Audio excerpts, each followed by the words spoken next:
Welcome to the YoggNation, the Spirit of Gratitude podcast on the Integration platform. Hello, friends.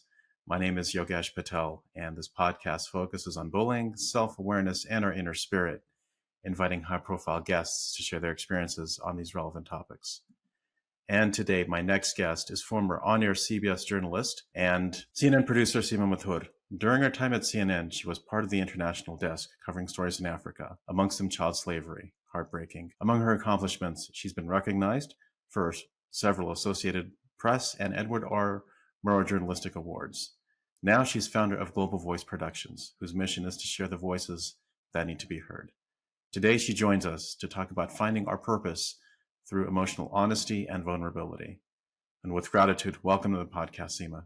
Thank you so much for having me. Absolutely. My honor and my pleasure.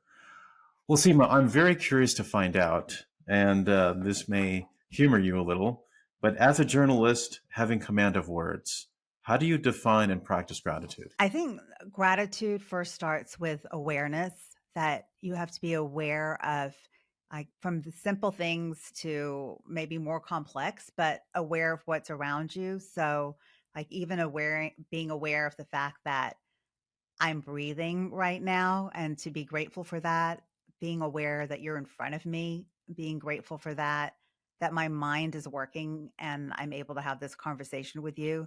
So it is an awareness first before you can be grateful. And then regarding how I practice gratitude, I created this journal a couple of years ago called Reflect, Realize, Remember. And I really made it because I couldn't really find a journal that helped me to write. And being a journalist, and actually, I hope that nobody ever finds my journals, when I die, because I write terribly in them. I'm just like scratching, away, and it's not very eloquent. But what I do have in there is I created a page for gratitude, for daily gratitude, and so it goes beyond just listing what I'm grateful for. But like, for instance, this morning I wrote, I'm grateful for this opportunity to be on this podcast.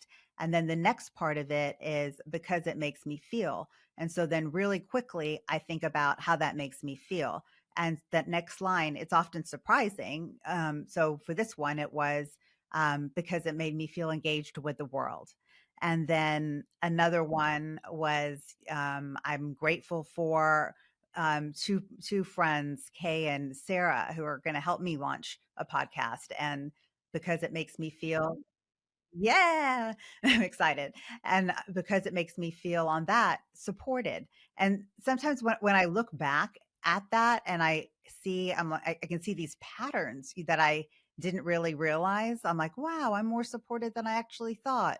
But the biggest thing about that is that it takes what you feel grateful for, maybe intellectually, and then makes that go into your body of actually like feeling it. So it takes it from the mind to the heart, I think. So you're internalizing it. Yes, internalizing. So you do it like real quick, like thinking of like, what are you grateful for today? Myself, Because it makes you feel. pretty damn good.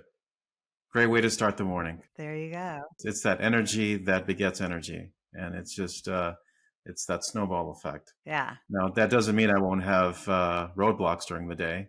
But for me, I think having that gratitude of what I've been internalizing can help me carry through those stresses. Do another one. What else are you grateful for? I thought I was supposed to be asking you the questions. Can't get the journalist out of the girl. Well, this time I'm asking you the hard questions. All right. Anyway, that's how I practice, and it helps me internalize exactly. When did you learn this? Or when did you start practicing this? This gratitude practice, I learned it when actually the other long part of my story is the brain surgeries that I've had, and it was in that time in my recovery that I learned it. Well, brain surgeries. Yeah, so you're the first person I'm telling this to publicly, all of it, but it's about to happen. It's happening, I guess. And what did you learn from that? First brain surgery I had, I was 19 years old, and which is 1,000 years ago now. But It was, you know, it defined how I lived my life, really.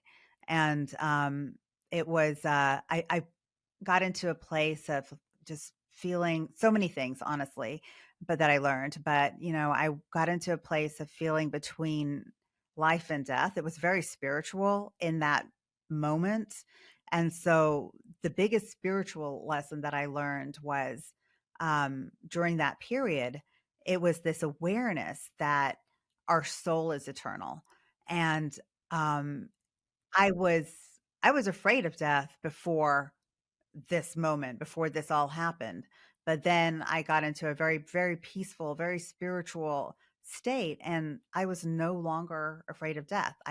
In that state that I was in, of the between a life and death state, I felt like I tasted death almost, and I could see how absolutely beautiful it was. So I wasn't afraid anymore, but I didn't want to go, and I was 19. And I'm sorry, did that manifest itself in dreams that you had at the time? If I'm allowed to ask this question? It's really hard to explain, but it was, I can't remember exactly when that came to me, if that happened when I was in the hospital, that I felt that, and during this part, maybe it was when I was under anesthesia. I was unconscious for, 3 days post-surgery, and so maybe it happened in that point. Maybe, you're actually making me think about that, and that, yeah, maybe it happened then in those 3 days. And I do remember thinking how bizarre that was, like, to wake up after 3 days, of like, where was I for 3 days? But that became very, very clear to me. And then it was I also this strong feeling of, um, how everything matters and doesn't matter at the same time, if that makes sense. But that started to be a guiding light that on one level, I better use this life well. I was given this life. I survived, and I survived as me when the odds were, 99% paralysis. That didn't happen. A few things happened that I had to recover from. And Someone upstairs was looking after you. totally. And I felt that, it was such a gift, but I felt a huge sense of responsibility for coming out of that surgery, ultimately where I'm functioning. I had a very successful career, and so that was the part that then gave me purpose, and I felt extraordinarily purposeful in needing to use my life well. Um, and then ultimately, when I went into journalism, it really was like that was my tool. What's the lesson that you can share to others, perhaps maybe not to the extent of what you had gone through, but just in terms of the normal everyday, the trials, the tribulations, the ups and downs? I mean, a lot of this podcast, again, is trying to just get some good messaging out there, Seema, and just, whatever voice the guest has to help perhaps inspire, educate, entertain, or perhaps just something within your messaging that helps the listener, what I call the citizens of YoggNation, um, take something away that they learn something about themselves. I know that for one, a big part of your messaging is also for younger people, teenagers, and I think that I was thinking about too, like some of the things that you've asked other guests of like, what would you tell your younger self? And um, one important thing that I learned through this, because when after having the brain surgery, I always I was a young woman, and I was getting into a very competitive field, and I doubted myself a lot. I doubted, I'm like, is my brain really working? Is my memory good? And I felt and I never told anybody about what I went through, right? And so there was a lot of um Is that because of what? because one, I was entering a very competitive field, and I didn't want people to be like, "Oh, she's brain damaged. She can't. We're not going to give her the job." So that was one big reason. But it what I realized though is that what could be perceived as as a disability or perceived as, you know, some kind of a hindrance, um, that it was actually my superpower. And and that is something that I would want people to know. It's that, you know, if something happens to you, change happens, or you have something that you perceive as or can be perceived as a setback or a hindrance, that to actually really recognize that maybe it is your superpower because it's something unique to you that gives you a different perspective on the world. And that's a gift. And I got that from this that experience, that I really was able to have a different kind of empathy, a different kind of just vision of the world. And I think that it actually helped me. So um that's one part. And I think yeah, I don't wanna go on too long and you know, with I do remember from being a journalist, you know, keep it in a sound bite so I can get into the I think the messaging is spot on, just because, and it's enough to make a person reflect. And again, using their, I'll just say, different abilities as a superpower. yeah, yeah, exactly, exactly. Now, you don't, that doesn't mean you don't need to broadcast it, right? But it's that internal spirit within you based on your collective experiences and who you are, what you've been through, that lead you to become the person that you are, that adds value in society. Absolutely, and it's your uniqueness, right? It's like I think that everyone um has a purpose on this earth and whatever that may be, but it's embracing that, embracing who you are with that. And I think another thing that has really I think that people might be scared, though, wouldn't you think? scared of what? The fear of, oh my gosh, how are they going to perceive me? Maybe, you know, I mean, definitely I was afraid of it. And but then I realized, so I think that's a lesson. I realized that it's like, wait a minute, this actually helped me. This actually made me who I am.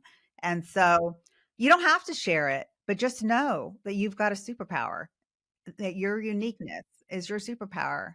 And so yeah, I don't think you have to share it, but also I think a gift of getting older, and one of the reasons why I'm ready to share, because it's like, you know, I think about that Edie Brickell song, you know, what I am is what I am, what you are, what. So it's like, you know, Late 80s, right? yeah, it's like it's so wonderful and liberating to not care. Yeah, you are 100% there, because I think that's what holds people back is I mean, I even face it myself, right? It's like we have our own self-limiting beliefs, and to have others help you break out of that shell with their uniqueness and with their gifts and how it could do to complement what you already have and for you to be a better person. That's what I liken it to be. Everyone has, and no one is perfect, right?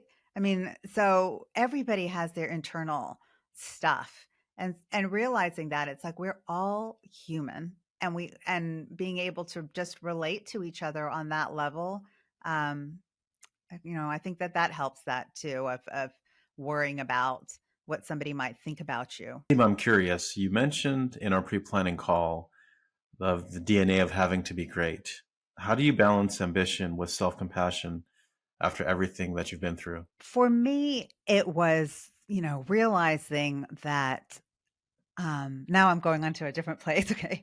I'm picking that up because now the way that you ask it now actually um is realizing, so in my own personal journey to how I ultimately had self-compassion was I had a second health scare, and I pulled out, and this is like fast forward into my 40s when I had this second scare, and I pulled out this MRI, l- looking at my brain, looking at that massive brain tumor that I had at 19, and I just got this huge compassion for myself that I never had, and realized how hard I had been on myself all these years. And And then when I looked at that 20 years later and I thought, God, you went through a lot and you did okay. And but I was always hard on myself, always hard on myself, and didn't give myself credit for what I actually overcame and what I was actually able to do. And so I think that I don't it is that just, having that bit of compassion, but I will say I don't regret striving. I don't regret trying to do a really good job all the time, and I still try to do that. So I am a recovering perfectionist for sure. I think that, there's I'm learning, but I am giving myself a little more grace and have more compassion for myself on the journey. That's probably an advice that you would tell another person. Yeah, I think that is a great way to be kind to yourself, is thinking about, how would you guide a friend? How would you guide someone you love that is in a similar situation? And usually it's a lot nicer, at least in my case, I would tell somebody, it's okay. It's okay to rest. It's okay. It's okay to take the day off, or it's okay to recover. Um, and these are things I didn't give myself, but I have learned that now. And so I do give myself that. Yeah, it's so important, that concept of self love, which maybe was a phrase that wasn't as frequently talked about, a generation or two ago. But I think now it's certainly important, especially with these young kids, and just giving themselves the opportunity not to knock themselves that down too much. I think that when we do that, we're just actually putting a lot more clutter into our brain. And really, it's like it's more distraction. It's of if you're just worrying about things so much versus just following your heart, following your purpose, and just doing it, just taking each step with joy. It just makes everything so much lighter and more enjoyable, and not worrying so much about the outcome, not worrying so much about, everything around us and what people are thinking, just to be able to just move forward without that. And I think that also, when we get rid of all of that clutter and all of that noise, you're just going to be better anyway at what you do. Going back to your journalistic days, what did you learn from your reporting in Africa? What I learned from my reporting in Africa. So, one of the big projects I did when I was in Africa and Liberia was this documentary called Camp 72. And one of the biggest takeaways that I learned from that is just this watching people forgive. And I never quite understood it uh, to the degree that when I was there. I mean, even when I was there, like there were moments I was getting annoyed with my own photographer, and then I'm like, oh my god, like how can I do this? Like watching these people forgive. But I think the biggest part on the forgiveness that I learned from when I was in Liberia doing the documentary was I interviewed a lot of survivors of war, and then of course I was like trying to get the other side and trying to get the whole story. So I interviewed the survivors of war who had the most horrible things happen: sexual slavery, seeing their family killed, all types of brutality that they witnessed. So I go from interviewing them to hunting down the warlords, the perpetrators that did this.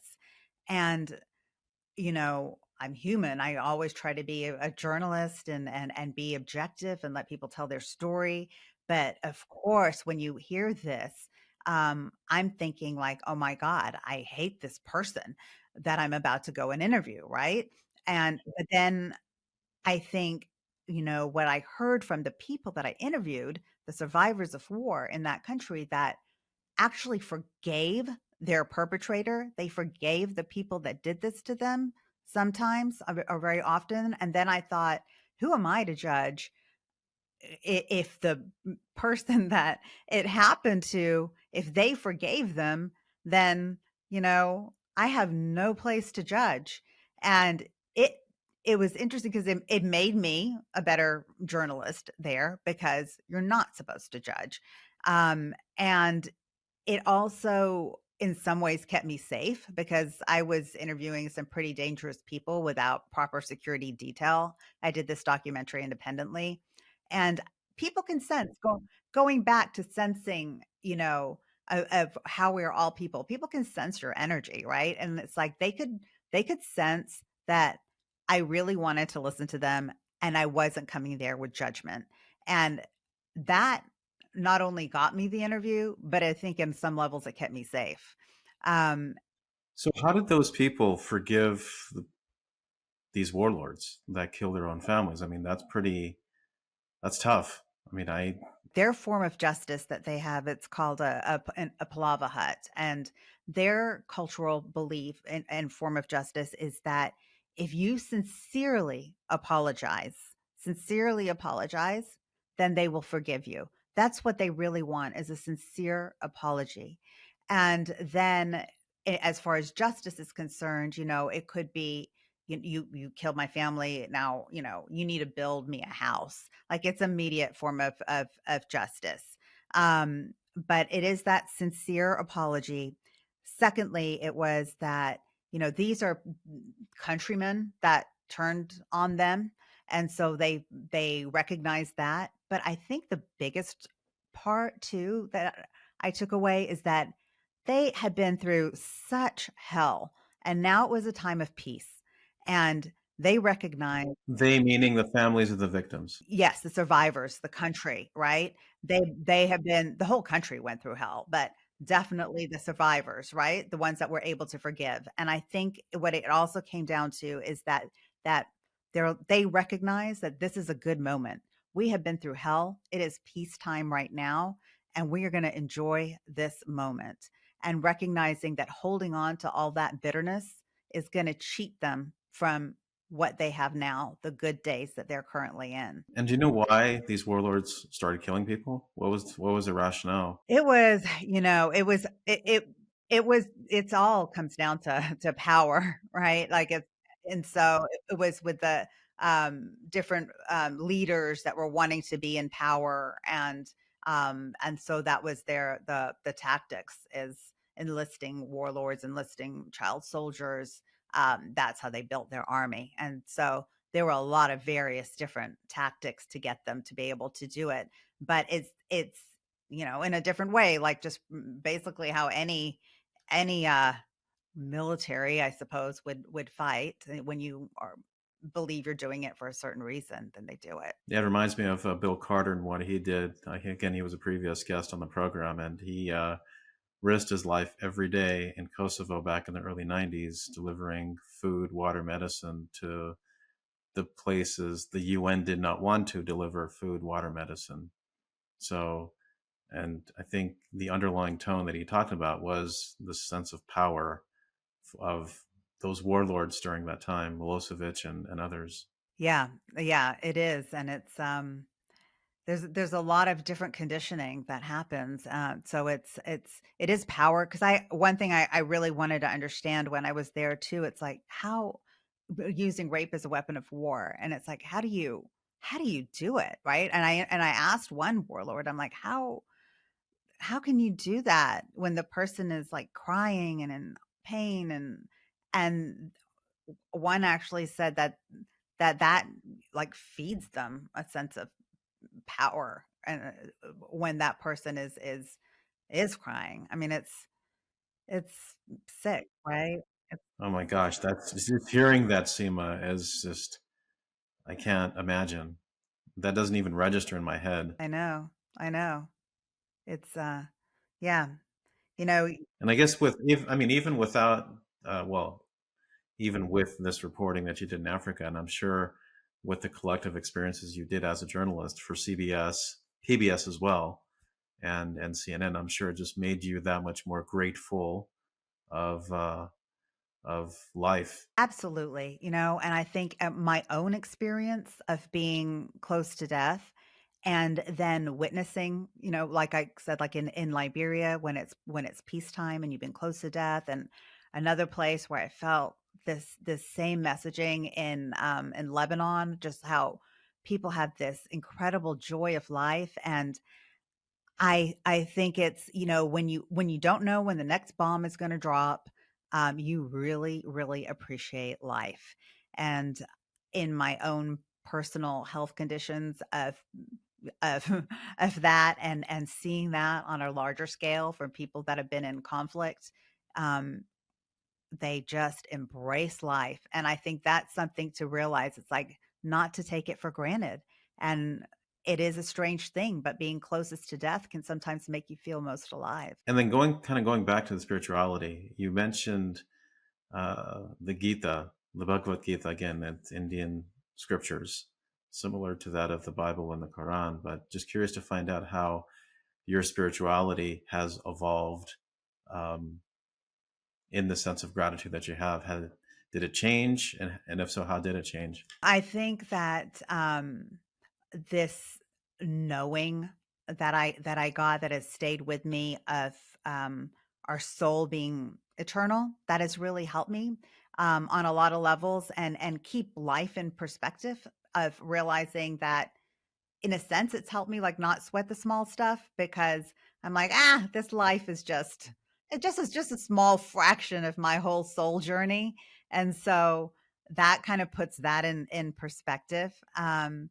And some of the things, from the Gita too, of not being too attached, and working for the work itself, or the action itself, and not for the reward. That has helped me in ways that can always be surprising. I realize that also, like, helps me enjoy the journey. And then, something great might come from it. There might be some great fruit that happens, but that's not the that's not the objective. And remembering that, really just helps me stay focused on the journey. And not that I haven't also, like, become very consumed, and that I can get lost back into the world, right? And forget these things. And so that definitely happens and can happen. But what helps bring me back, and what I do more regularly now, is a little meditation every morning, and then that helps me to come back to myself. And one of the other teachings from the Gita that's really helpful is, it talks about the Atman, which is your core self, your soul. And taking the time to go there and have that quiet, it's amazing, like, what's inside of ourself, and the answers that are inside of ourself. And I was thinking about it, like, a little bit this morning too, and I'm like, the Atman is like, it's like your own chat GPT, because, like, when you tap in, it goes chung chung chung in all different directions, and it just brings this wisdom to you, and you're like, oh yeah, that's right. It's Yeah, that is the foundation of the inner spirit. I also believe as well. Um, Again, I'm not as religious; I'm more spiritual, but certainly taking lessons from the Gita and the Atman, again, that it's eternal. It doesn't change. It is you, and you're just blessed, blessed to have it. And I feel that way too, that I'm more spiritual. And I was exposed to Hinduism and reading the Gita, and I like that a lot. But my family was not religious, actually, at all. And but and also my belief, because by the time I was 9 years old, I lived in England, Zambia, Australia, Thailand, and then the United States. So I was exposed. It's one busy passport there. Yeah. Spoiled me. Now I get itchy if I don't leave the country every year. But what I was able to learn and see at a very young age was this exposure to all these different religions. And I think probably one of the most prominent times was when I was around that 8, 9 years old, living in Thailand. And so many of my friends, their parents were missionaries. So I had this heavy exposure to Christianity, and then also in that country, Buddhism, and then Hinduism. So all of that at a very impressionable, when I was very impressionable. And from that time, I really concluded, I'm like, oh, it's all it's all a different story getting to the same point. So I really still take something from everything. I mean, I took off my charm bracelet because it's like, I didn't want it to dangle when we were speaking, but it's like on this, I feel like a 10-year-old like making a charm bracelet, but I did. And anyway, but I've got like Mother Mary here. I've got a Ganesh, I've got a butterfly. I mean, so anyway, I I like taking a bit from everything. Seema, wow, that's pretty incredible. The countries that you've had been through, even at a young age. Curious to find out, what did these travels teach you about yourself? It really shaped my view. And at a really young age, at 9 years old, I used to love to write. And I wrote this quote then that had just really shaped me. I wrote at 9 years old after traveling in all those countries that I would never claim one country as my own. Instead, I claimed the world as my home. And I wrote that at a really young. I mean that it's like, why would I isolate myself to one country or being from one place?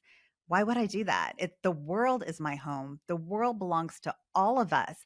That's limiting to say, I'm from the United States, I'm from India, I'm from England, I'm from wherever. No, it's the whole world. It's like having a house and just being restricted to one room. No, actually, you own the whole house. Yeah, it makes you more well-rounded, and I think that's what culture and travel does in general. It just helps you open your own mind to other realities, and other ways of thinking that make you more whole, that feeds into your Atman. Yeah. And final question, Seema. Again, this has been phenomenal. Thank you for sharing your story. Is there anything that I missed in my questions that you would like to share to the audience? I think that like also in the theme of your podcast to just know, that we're okay, and I think something that I tell myself too, it's like in moments that might seem really difficult, it's like, I'm okay because guess what? I have always been okay. And just to remember that, like, you're okay. You're okay. Brilliant. Yeah, and that I think is a great way to conclude today's segment. So, Seema, thank you so kindly for coming on the program, and for the citizens of YoggNation. I think what Seema had mentioned just spans many different topics and themes that hopefully are applicable to your journey in life and where you are, whether you are a young adolescent, a teenager, or someone in their 40s, 50s, or perhaps 60s, is to take that journey of self-discovery, that self-reflection, and know that you are okay. Because I think a lot of what this podcast messaging aims to do is to have a dent in terms of this whole concept of mental health, which I don't like it to be mental health. Is more mental growth. And so any experience that you have can shape that new reality that you have. So, Seema, again, thank you for coming on the podcast. And citizens, drop me a comment, drop me a line. Would love to hear your feedback from today's episode. Take care, everyone. Thank you for having me. My pleasure. Thanks, Seema. Take care.